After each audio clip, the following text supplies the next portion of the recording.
Welcome to another episode of Football Scientific with me, Aaron Sauter. I'm a writer for the UFL News Hub and the CFL News Hub. I cover the San Antonio Brahmas, the Hamilton Tiger Cats, and the IFL. I'm also dipping in my toe into the NAL this year.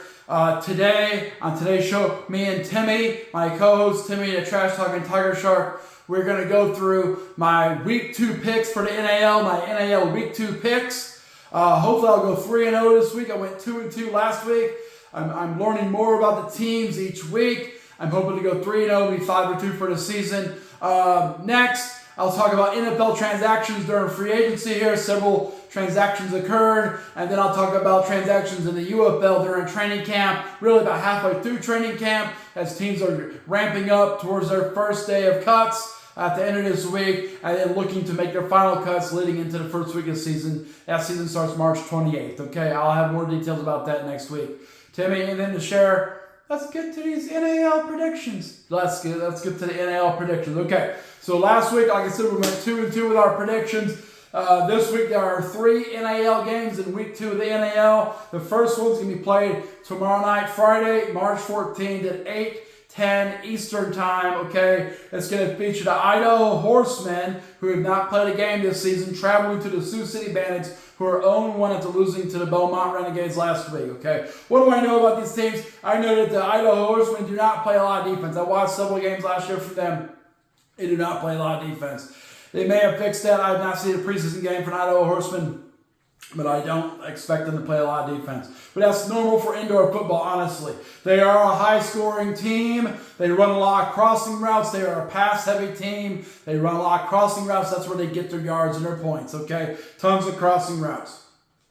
Sioux City Bandits, what do we know about them? Well, from last week, we learned a few things. They can run the ball and pass the ball equally well, okay? When they're not turning the ball over, they're tough to stop. They're going to come out and grind out some yards. They're going to grind out some yards. They're going to complete some passes. They're going to make you pay for your mistakes, okay? They're going to make you pay for your mistakes. Now, if they make their own mistakes like last week, then they'll put themselves at a disadvantage, okay? If they get takeaways, those usually become explosive plays for them. If they give the ball up, it becomes explosive plays against them, okay? So that's what the game's all like. In my mind, the Horsemen are a tough matchup for the Bandits. They're a high-scoring team that's not trying to stop you. They're going to put points on the board. If the Bandits turn the ball over like they did last week against the Beaumont Renegades, they will be 0-2. Now, what's going to save them is being at home. Last week they were on the road. I believe home field advantage makes a big difference because traveling in the NAL is not traveling in the NFL. You're not, flying to the place. You're not staying in the best hotel. You're probably riding a bus. It's hard to win road games in the NAL. That's probably why Sioux City Bandits took an L last week in Beaumont, okay? So with that in mind, I have the Sioux City Bandits scoring 45 points and the Idaho Horsemen scoring 44 points. Sorry for the stutter. That's going to be played tomorrow night. I got Sioux City Bandits 45, Idaho Horsemen 44, okay? Expecting a shootout there, all right? Next. Saturday, March 15th at 7 p.m. Eastern Time, the Wheeling Miners, who are 0-1 after losing to the Colorado Spartans, are traveling to the Carolina Cobras, a traditional power in the NAL. Wheeling's going on the road. I think this is a bad mix for Wheeling. Hopefully they got a kicker. That's what prevented them from winning last week against the Spartans. Hopefully they come out and they can take their balanced offense and they can put points on the board against the Cobras. They can get some stops against the Cobras. If they do that, they got a chance to win. But the Cobras are a much more difficult team to play against than the Colorado Spartans. And the fact that Miners could not stop the Colorado Spartans puts a lot of issues in my mind. So when I'm looking at the Miners, I'm looking at a team with no kicker. They need to be able to stop the run. They can stop the run, but not well. They could not stop the Spartans' run game last week. They need to stop the run this week. Okay? They have a pretty good quarterback who can move the ball. He can throw. He can run. He's balanced. But they have to make sure their weapons are available, their receivers and their running back. Okay? They'll go through, and if you give them a short field, once again, give them a short field, give them turnovers, they'll put points on the board, okay? The Carolina Cobras, what do we know about them? They traditionally have a dominant offense. They have a solid defense, like everyone in the NAL, like everyone in the IFL. You're not going to get a lot of shutdown defenses, maybe the Omaha Beef, okay? So you're going to have teams that have big offense, Ideally, scoring 50 points and a strong defense. Keep them under 50 points. When things are clicking in the Indoor Football League, in the NAL, in indoor football as a whole, in AF1. Not that I'm going to talk about that, but if you get things clicking, scoring 50 points is going to give you a chance to win. Keeping a team under 50 points is going to give you a chance to win. I do expect this game to be slow coming out. It's because of the first game for the Carolina Cobras, and the Willie Miners, like I said, didn't have a kicker. So with that in mind, I got Carolina winning the game 55-35. I got Carolina winning 55-35, okay, at home against the Wheeling Miners. It's going to be a much tougher game for Wheeling, but I think that, they can compete, but I don't think they're going to be able to win the game against the Carolina Cobras, okay? 55-35, Carolina over Wheeling in Carolina. That is Saturday, March 15th at 7 p.m. Eastern Time, okay? This all can be seen on YouTube on the NAL network, okay? National Arena League. If you search for that, you'll find it, okay? Also on Saturday, March 15th, 7:30 p.m., the Colorado Spartans are traveling to the Omaha Beef. Now, Colorado Spartans are 1-0. They beat the Wheeling Miners last week. They ran the ball. They did not have a great passing game. They ran the ball. They eliminated mistakes. They just played solid football, and they let the Miners make the mistakes. And that puts them in position to beat the Miners, okay? Beating the Miners is not beating the Omaha Beef. The thing about the Omaha Beef is they have a balanced offense. They can run the ball, they can pass the ball. And they have probably the strongest defense in the NAL, okay? A one-dimensional team like the Colorado Spartans, they're going to come out trying to run the ball. The Beef can stop your run game. Now, can you answer with your passing game? I don't think so. That's where the Spartans run into trouble. They can pound the rock, we're going to win the game. But the Beef are going to come stop the running game. They're capable of stopping that running game. Can the Spartans pass the ball effectively enough against this defense and not turn the ball over to win the game? I say no. I got the Omaha Beef winning the game 50-24 in Omaha. That's Saturday, 7:30 p.m. On NAL Network. Check that out. That's on YouTube, okay? So I have a recap real quick. I got the Sioux City Bandits beating Idaho Horsemen 45-44 in Sioux City on Friday night. I got the Carolina Cobras beating the Wheeling Miners Saturday night 55-35. And then I got the Omaha Beef beating the Colorado Spartans 50-24 on Saturday night as well at 7:30. Okay, so that's the NAL predictions. Let's see if I do better. I'm hoping to go 3-0. All right, next. NFL transactions. The Buffalo Bills still in action in the free agency. Okay, they signed receiver Laviska Shenault. In 2024, he played 1 game for the LA Chargers, 11 games for the Seattle Seahawks. He caught 5 passes for 97 yards, maybe-ish. He did a kickoff return for 97 yards especially, but he had 5 passes he caught. That's not very productive, okay? They've agreed to an offer on him. What's his role going to be? I don't know. For his career, he has 163 catches and 1,581 yards and 6 touchdowns. He has potential to be a third receiver or fourth receiver for the Bills. I think their fourth receiver is going to be a tight end, so he's going to try and be a third receiver, probably a special teams guy, honestly, at the end of the day. Okay? And that is Laviska Shenault. All right? The Las Vegas Raiders have signed running back Raheem Mostert. Raheem Mostert used to be a very good running back for the San Francisco 49ers. He went to Miami. In Miami, over 3 seasons, he ran the ball 140 times for 278 yards and 2 touchdowns. That in 2024, 2 touchdowns, okay? Like I said, in San Francisco, he was a very good running back, okay? Very good, very explosive. Miami, he really didn't do that much. He got playing time because the other guy was hurt all the time, okay? But then he's going to the Raiders, 1 year, $2.1 million. Not bad for a guy who's probably not got a lot of gas left in the tank for a running back. We'll see. He could be a good second or third back for the Raiders. I guess that's why you pay him $2.1 million. Okay, got it. The Pittsburgh Steelers, I mentioned yesterday, they were the Gadzooks team of the day because they have a disaster at the quarterback position. They have no quarterback. Well, they have a quarterback now. They signed quarterback Mason Rudolph to a 2-year deal. Is he the answer for their starting quarterback? They better hope not. They better hope not. Mason Rudolph's already been a quarterback for the Pittsburgh Steelers. He was not the answer several years ago. He's probably not the answer now, okay? They need to get a legit guy in there to build around. I'm saying they should draft a guy. Aaron Rodgers is still messing around. Lids put out a release saying that Aaron Rodgers had ordered a hat from them for the Pittsburgh Pirates. Everyone jumped to conclusions that today on the Pat McAfee show, he was going to announce that he was going to play for the Steelers because he bought the Pittsburgh Pirates hat. That's where we're at right now with Aaron Rodgers. This is weird stuff, man. This is like some celebrity mind-reading stuff.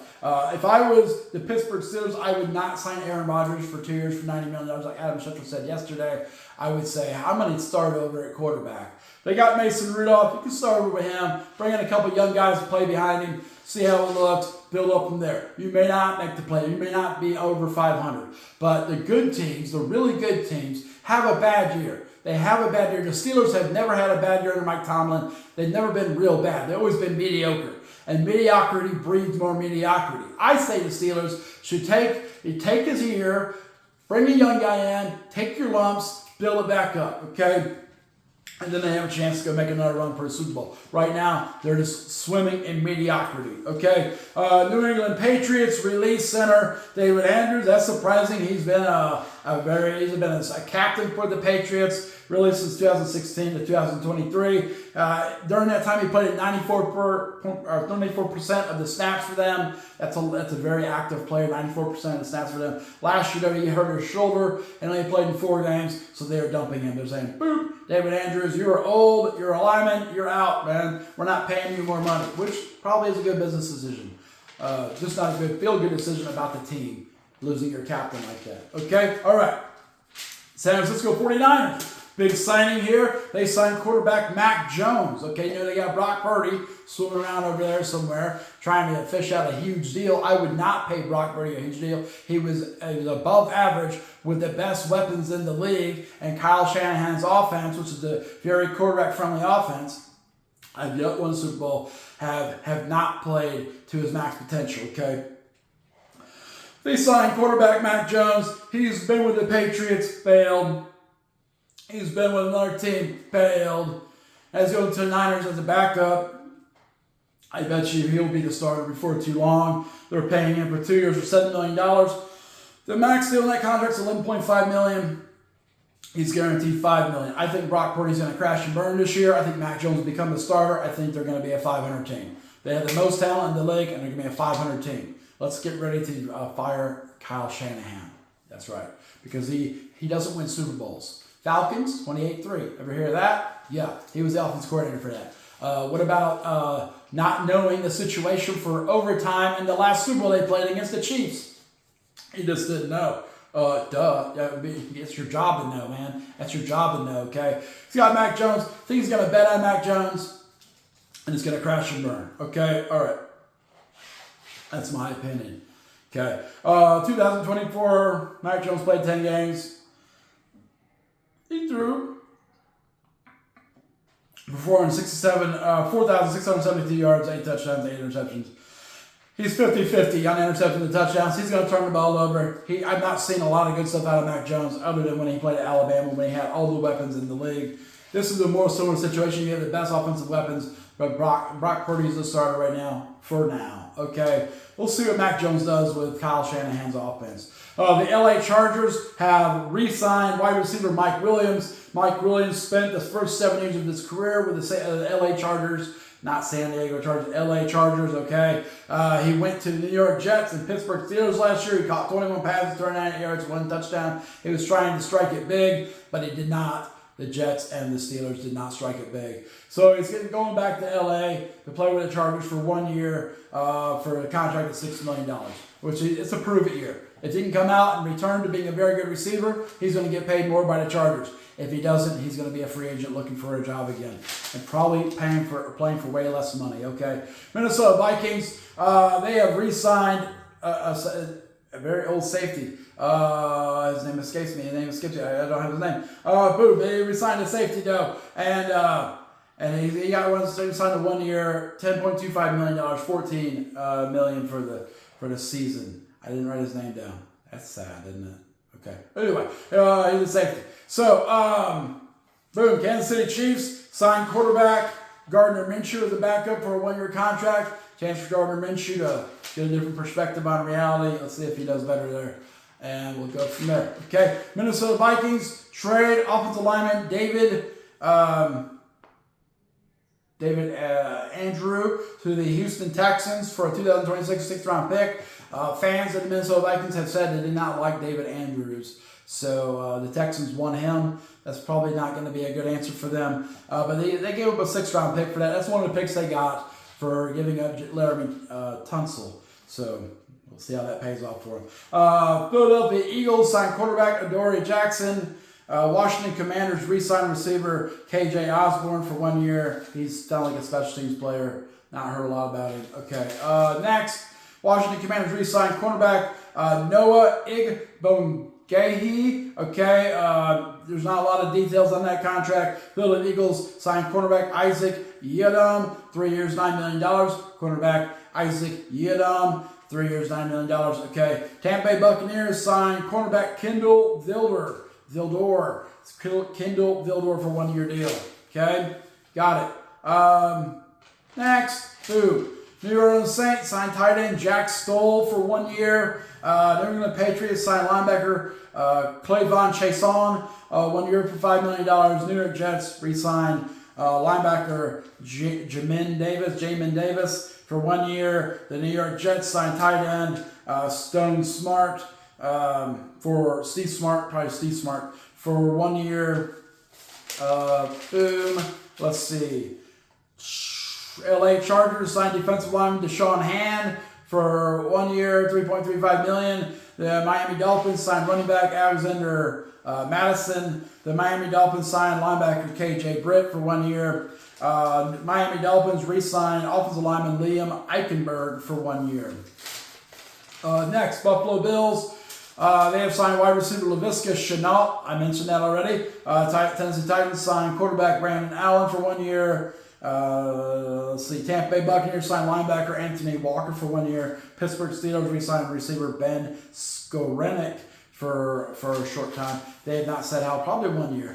Pittsburgh Steelers re-signed wide receiver Scotty Miller for 1 year. Philadelphia Eagles re-signed tight end Harrison Bryant for 1 year for $2 million.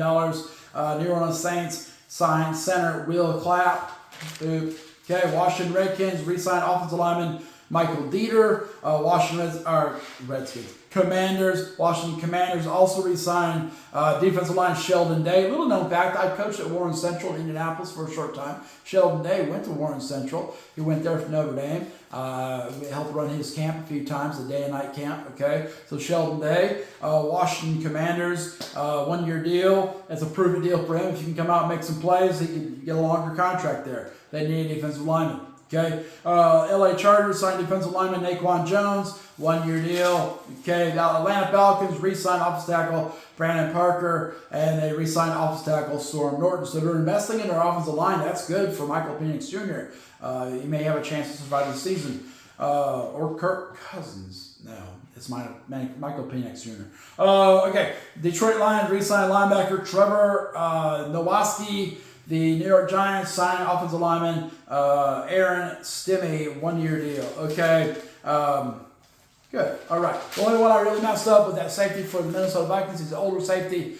His name escapes me at the moment. I didn't write it down. I don't know why I didn't write it down. But it happens sometimes. I am not a professional yet. I'm working on it. I'm working on being a professional. I make my own script, and I did not write down his name. And I feel really bad because he's 36 years old. He's been in the league for a while. He's still a productive player. It's good safety. The name escapes me. If you know his name, stick it in the comments. Okay, stick it in the comments. Okay, so we've talked about the NAL. We talked about the NFL. CFL did not make any moves. IFL, we talked about going to a different streaming service. You can buy a subscription for them. I'm going to do that next week, preparing for the IFL games. I'm going to get the $30 1 year thing because I watch a lot of IFL football. I break down the teams. I talk about the game, so it's worth the money to me. Okay, probably not to you. If you don't like indoor football, don't get the subscription. But if you do, it's probably a good investment. You can watch some entertaining football. Okay, all right, UFL, yesterday, the Arlington Renegades released wide receiver Todd Simmons. Okay, they signed wide receiver Brandon Arcanado, from Washington State. They also moved wide receiver Damon Giuseppe to the IR list. So Arlington Renegades have a lot of movement with their receivers right now. They're a power run team, with Bob Stoops. They want to run the ball. They want to throw some play action. But they seem to be having some wide receiver issues but they're not the only one, I guess so. Houston Roughnecks have released defensive end Carson Taylor. They've also released running back Morgan Ellison, who played for the Brahmas last year after playing for the Seattle Sea Dragons in the XFL. He got signed by the Roughnecks. They have cut him. He's probably done. Michigan Panthers re-signed offensive tackle Chidi Okeke. Chidi Okeke had played in the spring football before, got other opportunities, now he's coming back playing for Michigan Panthers. He may be a big addition to their offensive line. They do have a decent offensive line. Boom, San Antonio Brahmas. Yesterday they cut wide receiver Jawan Green, but today they have signed wide receiver Jalen Gill, which is odd because Jawan Green and Jalen Gill had very similar backgrounds. A couple of years in the NFL, decent college career. They come in, they're competing for in a very loaded receiver room for the Brahmas.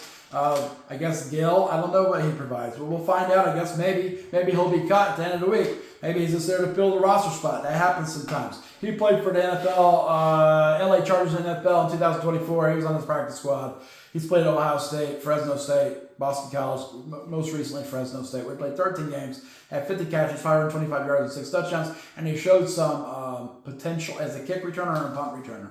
So we'll see if that catches in. That may be what saves him for the Browns. They might need him as a kick returner, and that might be the difference between Green and Gill. And I didn't think about that when I wrote my article. I wrote an article just before I made this video on UFL News Hub about them signing Jalen Gill and releasing Jawan Green, and how does that make sense? But now I think about it. Maybe they need a kick returner, and maybe that's Jalen Gill is a better kick returner than Jawan Green, and maybe that's how he'll earn a job with the team. That could be, okay? The other receivers are pretty good at playing receiver. They probably don't want to be the kick returner. That's a lot of open field hits, you know what I'm saying? DC Defenders have added Brian Braswell as a new offensive line coach. Cody Krill, who was offensive line coach, got a chance to move on to bigger and better things, okay? At North Texas, FBS football, probably going to get paid a lot more. Arlington Renegades have added Tommy Thigpen as their linebacker coach, replacing Chris Woods, who moved on to Ohio University. Once again, FBS football, more money, bigger and better things. That's what the UFL is about. It's about moving guys to the next level, giving them a chance to prove themselves and moving to the next level, okay? Michigan Panthers, they released place kicker Austin Jones. So they signed him just a few days ago. I mentioned that. And they released him now. So I guess he didn't make the cut. They even brought him in for competition. He apparently lost the competition. Goodbye, Austin Jones. Okay, and then San Antonio, interesting note here. San Antonio Brahmas have released long snapper Dalton Godfrey. Now here's the thing. He's their only long snapper. Okay, now you need long snapper for punts. You need long snapper for field goals. That's all you need in the UFL. They don't kick extra points. Okay, they have the 1, 2, 3 options for extra points, so you don't kick extra points. You kick field goals, and you snap for punts. That's where your snapper is going to be. So they only have one snapper. They released him. Dalton Godfrey is gone. Okay, so who's going to be the snapper? Well, it turns out they had a really good snapper the last 2 seasons, Rex Sunahara. Okay, he was so good, he moved on to the Cleveland Browns. And I had heard, several months ago, he had been re-signed by the Cleveland Browns.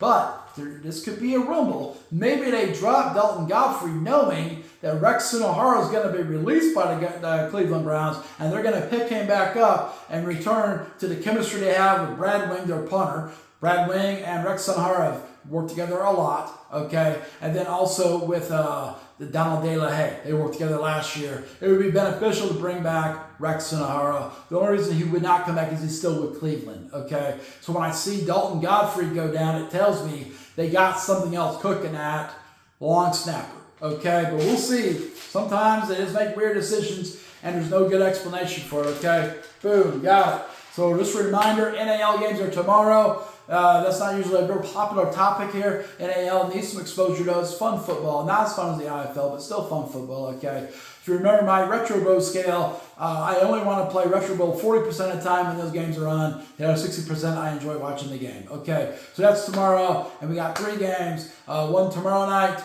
That's going to be I don't have my script in front of me, Idaho Horsemen and the Sioux City Bandits. Okay, Sioux City Bandits, I got them winning 45-44 with the Horsemen. Should be a shootout. Should be a fun game. I think that should be a fun one, okay? And then Saturday night, I got the Wheeling Miners getting clubbed by the Carolina Cobras, 55-35 in Carolina. I don't know if they have a kicker yet. No one said anything.